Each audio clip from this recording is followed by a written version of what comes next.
Bonjour à toutes et tous, très heureux de vous retrouver pour le courtier WH Self Invest et Free Stocks pour nos actions américaines. Donc aujourd'hui, on va faire notre liste spécifique sur les dividendes et on va commencer par l'action ADP. Donc cette action, nous l'avions déjà vue, bien évidemment. Cette action évolue depuis maintenant plusieurs mois, plusieurs trimestres dans une configuration de trading range. Une configuration de trading range très marquée. Et on avait ici une configuration qui aurait pu faire ressembler à la tête d'une ETI, la tête d'une épaule tête-épaule inversée. Et ça, c'était valable tant que le support testé à de multiples reprises, 5 si je compte bien, tenait. Hélas, là, ce qui se passe, c'est que le support a été breaké, le support a été cassé et nous avons une accélération sous le support. Donc là, c'est vraiment la configuration classique, hein, c'est le B.A.B.A. du petit manuel de l'analyse technique. Nous avions un support à 240, une résistance à 257, on retranche 17 et on va tomber sur 233. 233 et l'objectif cible 223 d'ailleurs. 223 d'ailleurs. 240 moins 17, ça fait bien 223. 223 donc 223 $, donc bien évidemment en cible de cette configuration. Donc ça veut dire que tant que nous n'aurons pas de retour au-delà de l'ancien support, autrement dit sur les 240, tant que l'action se situera sous les 240, ben, tout simplement, je conseille de rester à l'écart avec une cible objective à 223 $, bien évidemment. Voilà. Donc, baissier, l'invalidation en clôture jour au-dessus des 241 pour laisser un petit peu de marge. Maintenant, APD, là aussi, c'est une action que nous avions vue. C'est une action qui était venue, qui était très intéressante, puisqu'elle était venue chercher, alors là, c'est la magie des fois, la magie des TLR, TLS.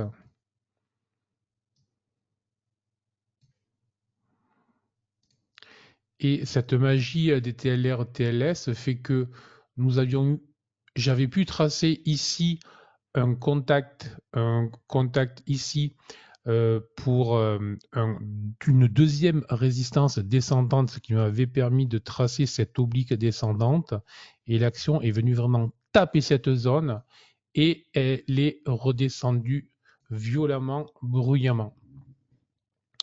Donc là, c'est très intéressant et on l'avait vu avec ce gap baissier et on avait vu que tant que on ne clôturait pas au-dessus du gap, effectivement, il n'y avait pas de possibilité d'avoir une accélération vers le haut.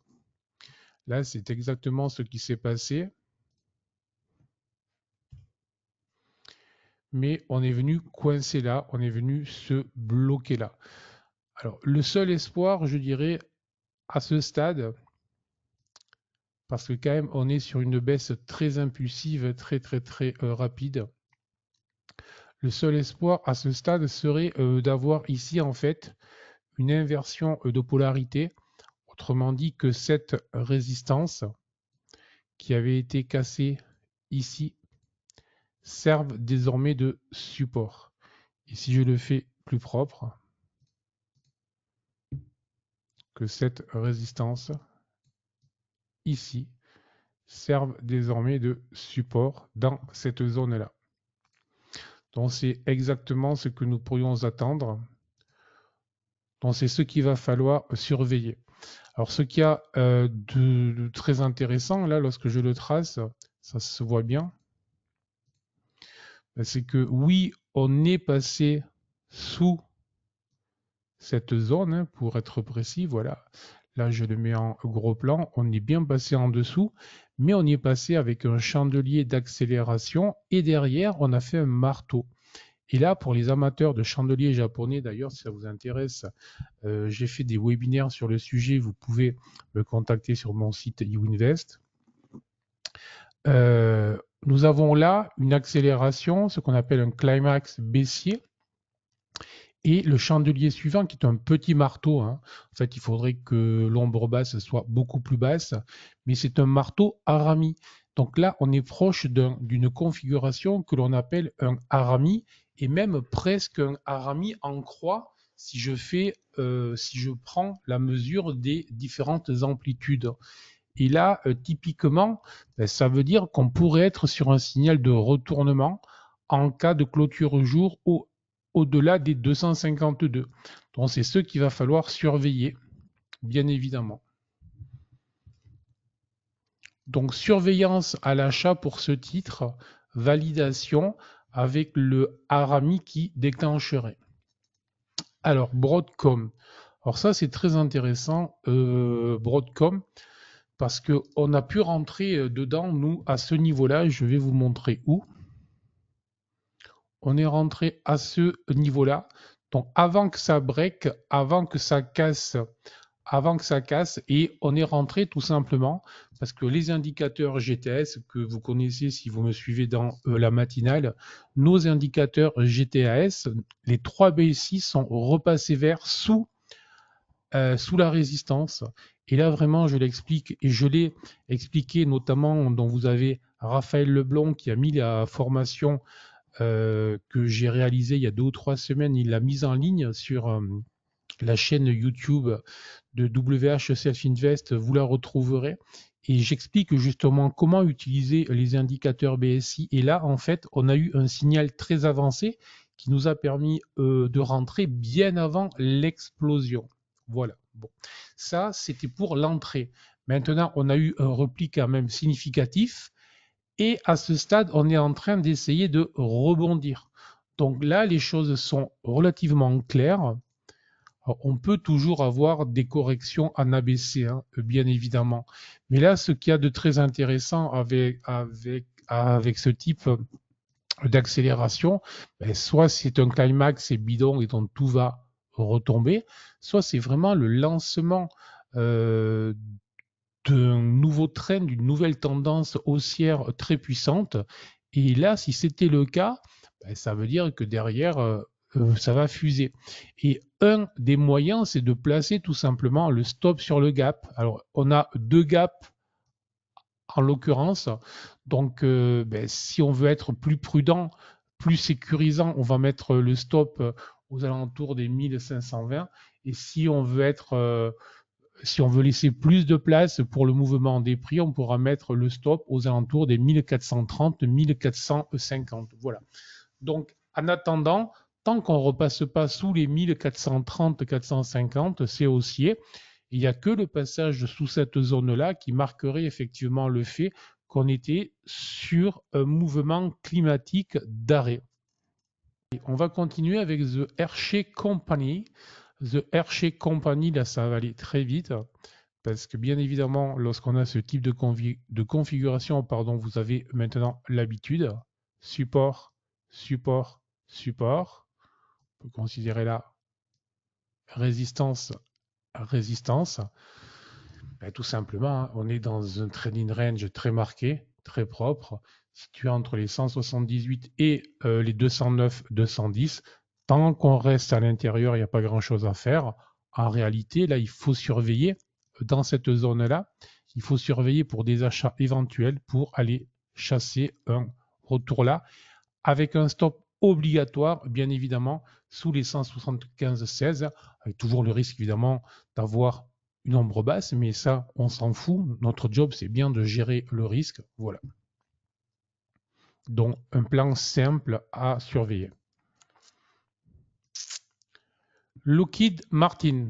Alors là, c'est très intéressant. Là aussi, pourquoi? Bon, alors, je vais passer très vite sur le fait que la valeur fait un peu n'importe quoi. Je dirais, elle va dans tous les sens. Mais ça va dans tous les sens avec, depuis maintenant quelques séances, on a par contre une configuration qui est plutôt intéressante, puisque là aussi, on va retrouver une configuration de trading range. Et de la même manière que celle qu'on vient de voir, on a des supports qui ont tenu, des résistances qui ont fait le job. Et là, on a une petite configuration que l'on appelle de manière un peu grossie, je dirais un NR7. Et c'est une configuration qui peut être le préalable à une cassure vers le haut. Donc tout simplement, le plan de trading, c'est de surveiller que l'on n'ait pas dans les prochaines heures ou les prochains jours un chandelier plus propre que celui que j'ai dessiné qui ressemble à une bouteille inversée, mais dont un vrai chandelier haussier avec une clôture qui se situerait au-delà des 476 pour être vraiment au-dessus des derniers hauts. Et si l'on avait ça avec du volume à ce moment-là, là aussi je vous renvoie sur un webinaire que j'avais fait et que vous retrouverez sur la chaîne de WH Self Invest. Je l'avais fait en octobre, ça devait être le 10 ou le 13 octobre de mémoire. Donc vous le trouverez sur la chaîne à compter de cette date et où j'expliquais vraiment les différents critères pour valider les cassures. Donc vous l'utilisez et si en plus vous utilisez les indicateurs GTS, ça vous aidera. Chips. Alors microchip, on l'avait vu faire des configurations qui sont intéressantes, des configurations que l'on appelle des flags. Un flag, voilà, c'est un petit canal, enfin, c'est un petit drapeau, on appelle flag, un petit canal drapeau descendant dans une configuration haussière. Et là, on est en train de tenter de s'extraire, enfin, l'action tente de s'extraire de ce canal. Et pour le moment, elle le fait, on va dire, sans être vraiment convaincue de ce qu'elle veut faire. Donc, il va falloir juste surveiller, est-ce que ça break ou pas vraiment.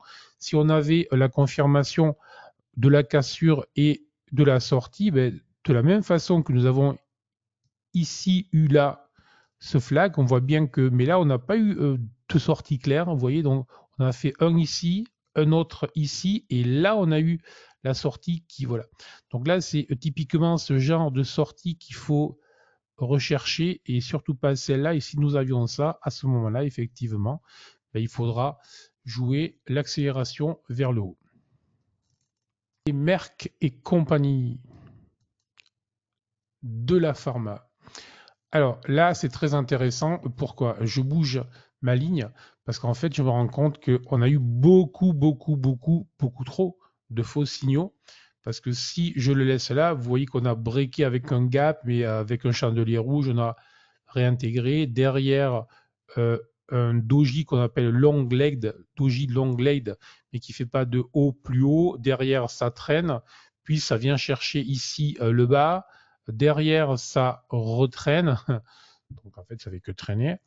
Retest du haut. Ça break, mais ça break avec un doji ici. Je vais vous le grossir pour que les choses soient très claires.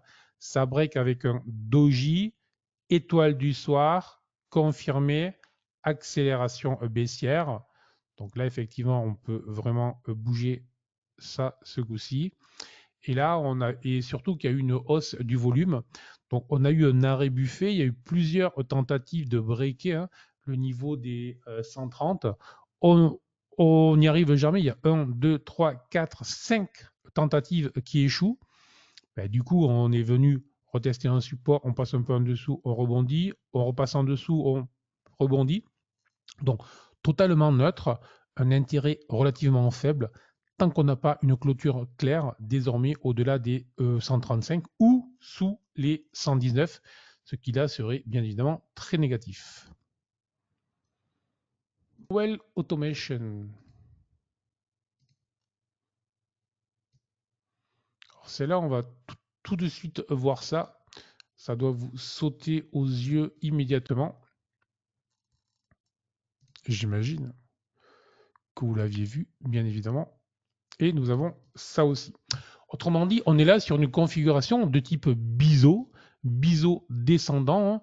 Un biseau, à la différence du triangle, c'est que les deux obliques sont convergentes, mais les deux obliques sont convergentes dans le même sens Donc là, les deux obliques sont descendantes et convergentes. C'est un biseau.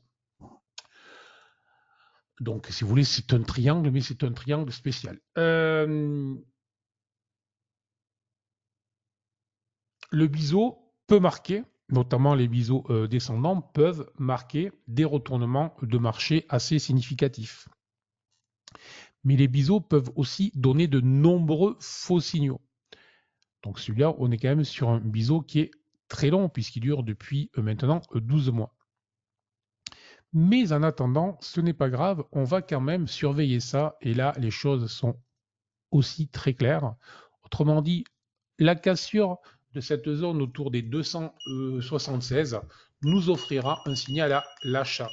Alors, un signal à l'achat qui offrirait un potentiel assez colossal, donc puisque on pourra prendre l'amplitude du biseau et la reporter.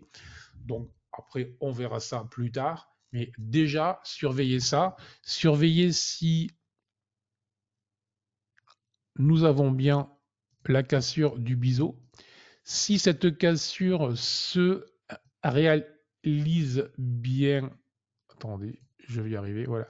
Si cette cassure se réalise bien comme je le souhaite, avec, pour le moment, c'est une zone de résistance. Et si jamais ça se faisait de cette façon-là, à ce moment-là, il y aurait la possibilité de rentrer à l'achat avec un stop très court sur la valeur.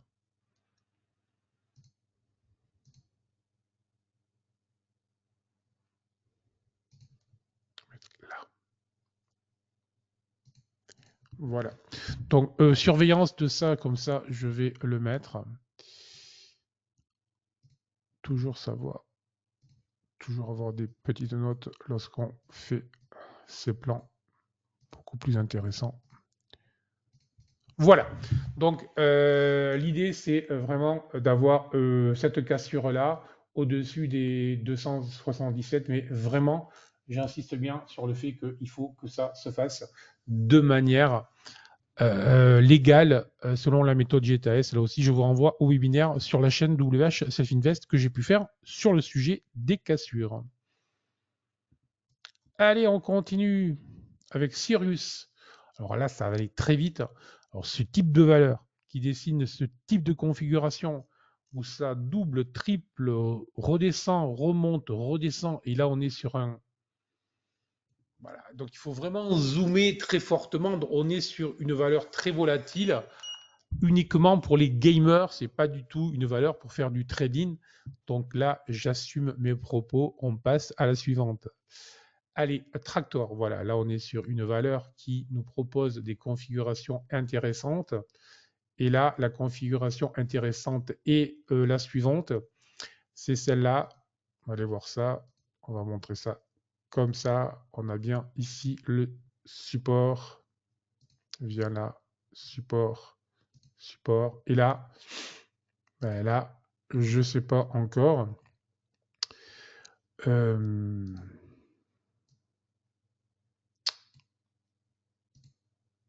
Voilà.